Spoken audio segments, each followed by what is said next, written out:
So I'm sitting here with the Alberta Minister of Energy and my MLA and friend, one of my closest friends. I have huge respect for you. My respect keeps gaining more and more. So one of the things I will say, tell me not to be too sappy, but I can't avoid it. You're one of the most honest politicians I've ever met, and you care so much about this community. But I don't think I've ever seen a politician fight this hard, and you don't get enough credit for it. But you're at this level dealing with, multi-billion-dollar businesses and people worth billions and millions and all that. At the same time, you haven't lost your care for the community, the people who are working in the community, the people working at the gas stations or in retail or service, and you give them the same respect. So thank you for that. And I would say to you, to communities, yes, it's not just Montreal, it's Lac La Biche, Smoky Lake. It is. All the communities in between. Rural Alberta is having a hard time right now. I was just in Lac La Biche and they were talking about how much you're fighting for them. And I'm just very impressed with you as a politician. So let me ask you, what are some wins that we're dealing with in the Alberta energy sector right now? Well, the first win is our resources. We have the fourth largest oil reserve in the world at 10% possible recovery rate. We have the ninth largest reserve of gas on the world with EC, and we're most of that. We're probably the third largest lithium deposit on the planet, which is very important to batteries and other things in the future. We have titanium, we have an endless supply of sulfur, by the way, that should go on rail, not through a community our size. So many different riches here. I haven't even told you, we have uranium in those hills, gold, copper, we have different things all over the place. And I think the most important thing we have is a government and a premier that is prepared to make sure that we have the best environmental rules in the world, the best Indigenous consultation opportunities on the planet, and still have enough foresight to understand that if you can deregulate, de-entangle government and make it easy and quick, you will get people to invest. Like, a lot of people have money go to their jurisdiction because of the nature of their regulations and deregulation. And deregulation doesn't mean de-environment or de-Indigenous or de-safety. It just means get rid of the government that sometimes gets involved and entangled in things that don't really matter to anybody. And they cost money and they cost them time. What are some wins coming down the pipeline for a bit of a plan? Well, if we combine the first two elements that I talked about, both the regulatory environment, and that includes taxation and royalties and things, along with our natural resources, we will do very, very well. I mean, we have so much riches that the world wants and needs. Let's talk about the geopolitical scenario. Another 2-3 million barrels of crude oil, first of all, taken out of the ground in the best environmental standards possible, and everything else going forward, human rights and the rule of law and all that kind of stuff.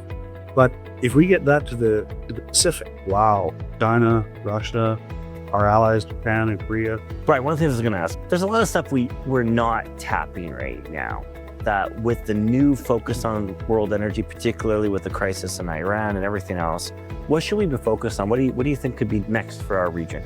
For our region? Or the province, even? Well, for the province, I think it's going to be lithium. I think we have the third biggest reserve in the world if we can figure out what we do best, which is the technical part. They're there. They've got a big factory that's going in, and they're trying to remove lithium from the brine from old oil and gas wells. So it's really cool. So if that works, I mean, we can make our own batteries here and all the things that go in lithium, which are so many things right now. I think that's a big opportunity, but that's down in the south, and that doesn't include the fourth largest reserve of oil, as I touched on, which is we're currently at 10% on the technical front. But up here in this region, people don't realize, but on the east side of the Athabasca River, we sort of have this big chunk of land there, Lake Athabasca at the top, and Athabasca River, and then the Clearwater River to Saskatchewan.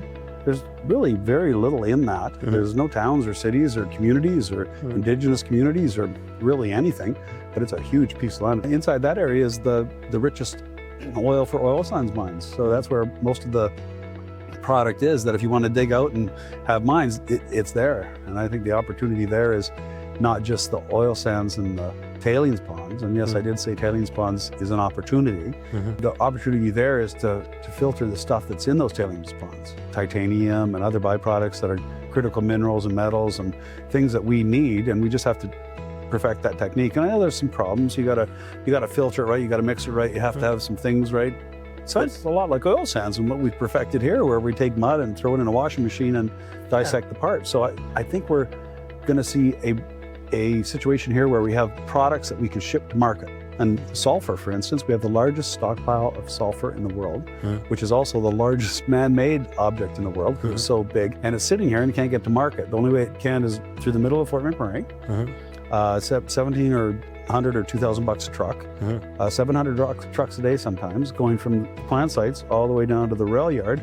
So I think the opportunity there for us is like, let's think smarter. Let's build the rail, let's build the road, let's build the bridge across to the place where most of these products over the next 150 years are going to come from. And I don't just mean oil, which is the 4th largest reserve in the world. I mean, titanium, vanadium, pet coke, sulfur. I mean, I could go on and on. There's so many products here that we can send to market in big quantities. And we haven't even talked about water.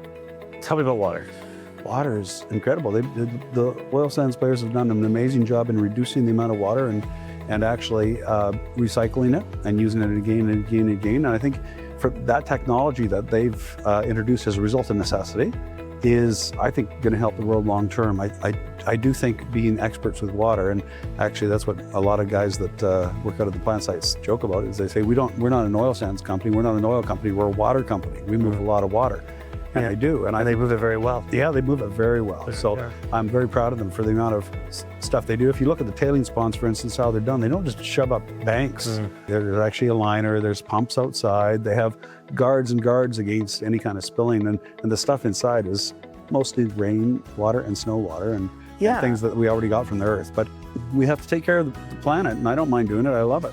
I love the outdoors, as you know, Robbie, and I think that is the next opportunity we have. And some people think I'm kind of crazy on this, but I think we have to think about what we leave behind after these industries are through, and not just let's make sure they mine the tailings ponds out, but maybe we leave in more water bodies. Well, they do that quite a bit. Like Imperial has Compensation Lake, which is turned into Lake Tronje. And now there's fish, and that's the kind of thing I think we have a real opportunity with, because people are going to be looking all over the world for places where they can go and see animals, birds, all those incredible outdoor opportunities, either trapping or fishing or hunting, an indigenous way of life.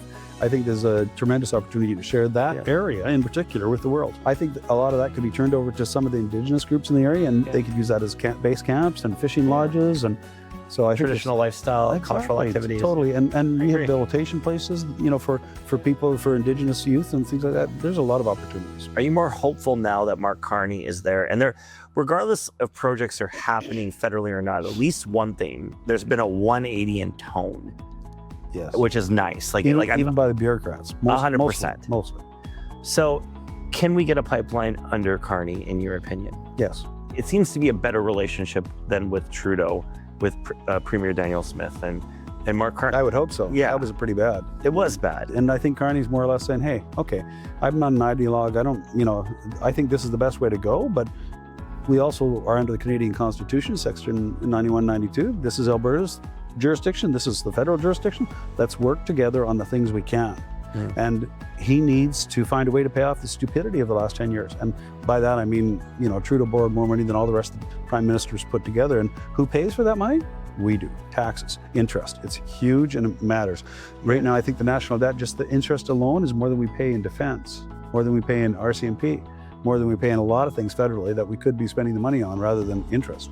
We have the capability, we have the minerals, we have the resources to be cash flow rich like other countries in the world have done. So can politicians get along across the aisle to make the country? So. We have to. So you think we're getting a pipeline? I think we're getting a pipeline, but I'm not. If you read the book Values, you will see that he's got values, but he's got pragmatism. Yeah. He understands that we have to be competitive or we won't sell our product. We can do it better than anybody else. We can lead the world, but we don't do it to the point where we can't have an industry that's healthy and thriving and shareholders get a return and a good return on their investment. I'm trying to figure out ways to incent more development. Like I want $100 billion in the next 5 years here in the oil sands, 10 years in the oil sands. I'm trying to figure out how to get more SAGD operations. There's a huge opportunity for, I think 150 applications or so on SAGD. Well, how long does a SAGD facility for application go for? Well, I would like to make it a year or 120 days. I just introduced it on a 120-day legislative approval process. So that should help a lot. Those are the things we need to work on as a government. Here's the thing that people need to realize. You can't have schools, you can't have hospitals or government programs without revenue. And I'm going to make the argument that this UCP government has done their best to protect programs and encourage revenue in the fluctuations that are happening. I've sat down with people. We need more schools. We need more government. We need more programs. But oil and gas is horrible. If we didn't have oil and gas, there'd be none of 25 billion a year, a little bit less some years, but 25 billion, 23 billion last year. Yeah. Sometimes 16 billion. 60 billion out of 76 billion?